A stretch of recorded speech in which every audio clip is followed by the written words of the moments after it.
This past week, Murder Andy Ngo was written on a large wall in downtown Portland next to the Antifa slogan, ACAB, all cops are bastards.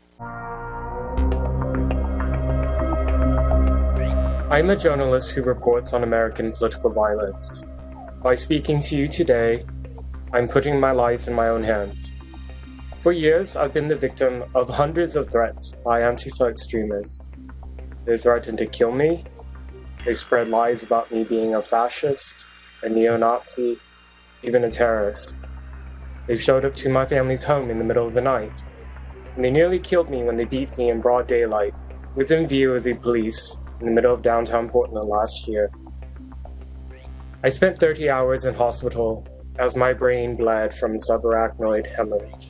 Do you condone what happened to Andy Ngo last week? He was a journalist got attacked? Yes.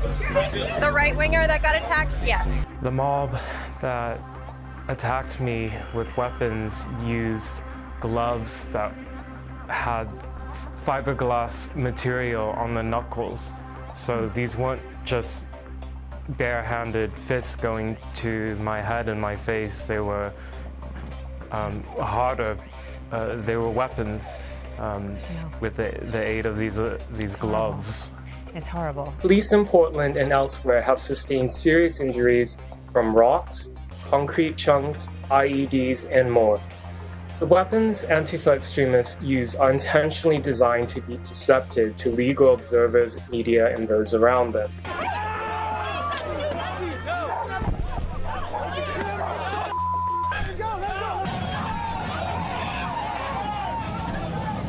For example, projectiles that may look like water balloons are actually filled with paint and used to blind police before they're pelted with rocks. Umbrellas are fastened with discreet pocket knives at the end. Projectiles that look like plastic water bottles are actually frozen solid. Innocuous-looking handheld lasers are shined in an officer's eyes before someone with a slingshot aims ball bearings at his face. It's like the left is watching this occur and they don't care. But there is no surprise. America is and I believe this is going to backfire on the left completely in 2018. We're finally witnessing what the left is willing to do. It is an outcry against Donald Trump. It's an outcry against everybody who voted for this man. And I think people in America are finally getting sick of it. Why for so long did the so-called mainstream media, though, call them counter-protesters? It was never Antifa, never named. Now, finally, some, like the Washington Post, you pointed out, and others, are finally naming this group as Antifa, attacking peaceful conservative protesters. Well, in this particular case, Pete, I don't know that it was Antifa per se, because they were highlighting the black members of this group attacking the other folks. I actually think this is BLM implanted within Antifa and sort of being able to have their violence show up and blame it on Antifa. Not that, I mean, both groups are violent, quite frankly, but BLM is actually saying if we can hide our animus inside of Antifa, then maybe things will go differently. When I was undercover in Seattle's so-called autonomous zone, which was inhabited by many Antifa, I received manuals and booklets providing instructions on how to use protesters as human shields and cover. These are organized and committed violent extremists who look to destabilize the country. They are trained to use encrypted means of communication to hide their trail. Those who get injured or arrested are regular protesters and even journalists. Antifa melt away into the black wall. The First Amendment is paramount. The street protests must be constrained by the rule of law.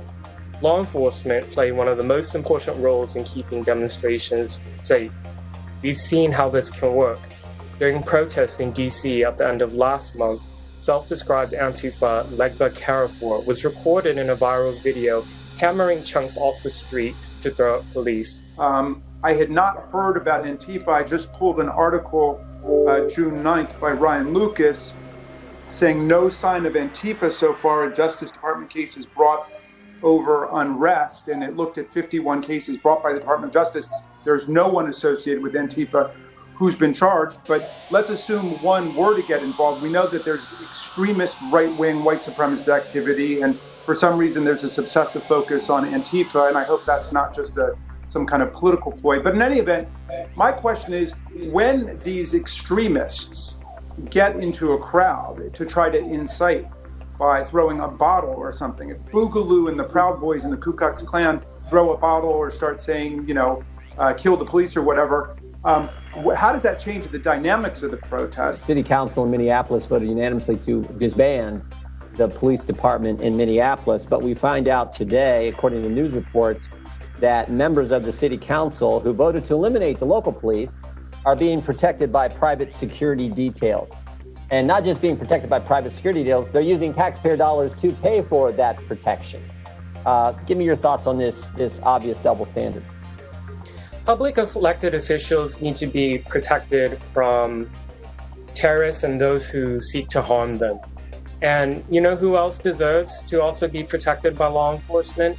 Regular civilians, regular citizens, people like my co-panelists and people like myself.